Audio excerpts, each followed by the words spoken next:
आज़ादी के बाद देश ने अभी जो माननीय प्रधानमंत्री मोदी जी का कार्यकाल रहा, एक नई करवट, एक नई अगड़ाई लेके पूरा हिंदुस्तान खड़े होने की स्थिति में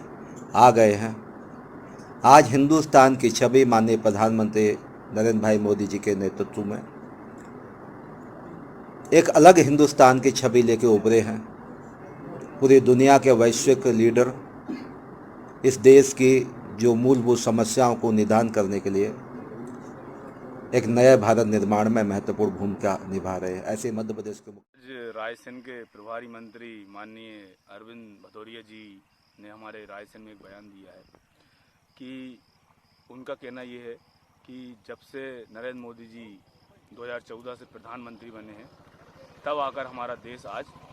अपने पैरों पर खड़ा है। तो हम ये पूछना चाहेंगे मंत्री जी से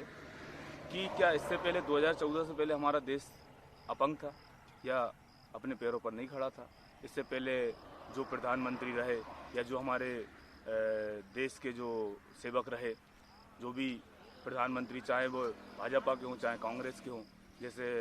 हमारे मनमोहन सिंह जी रहे, इससे पहले भाजपा के भी अटल बिहारी वाजपेयी जी रहे, तो क्या ये उनकी कार्यशैली पर या उनके क्षमता पर प्रश्न चिन्ह लगा रहा है? हमारे यहाँ के रायसेन जिले के प्रभारी मंत्री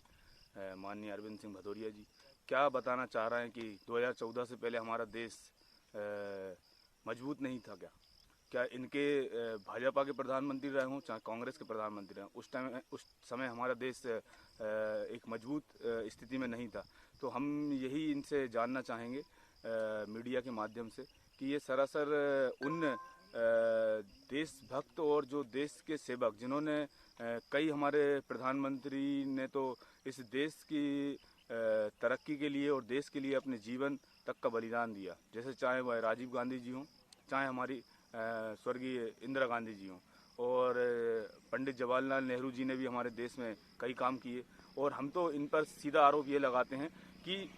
कहीं ना कहीं भाजपा के भी प्रधानमंत्री रहे, 5 साल तक हमारे माननीय स्वर्गीय अटल बिहारी वाजपेयी भी रहे, तो ये अपनी पार्टी के प्रधानमंत्री को भी एक कमज़ोर प्रधानमंत्री मानते हैं। इतनी भक्ति कर रहे हैं यहाँ के प्रभारी मंत्री नरेंद्र मोदी जी की कि अपने प्रधानमंत्री को भी की भी कार्य क्षमता पर प्रश्न चिन्ह करना है, और जो हमारे पूर्व प्रधानमंत्रियों ने देश को आज कई 2014 से भी पहले कई जगह शक्तिशाली रूप में खड़ा कर दिया, उन पर भी प्रश्न चिन्ह है। तो हमारी ये मांग है कि इस बात का मंत्री जी जवाब दें, स्पष्ट करें, और नहीं तो हमारे जो देश के 130 करोड़ जनता है उसका, उनके सेवकों का, उनके प्रधानमंत्री जो कार्यकाल रहे जिनके भी हों, वह किसी भी पार्टी के हों, तो उनसे इस देश की जनता से मंत्री जी को क्षमा मांगना चाहिए।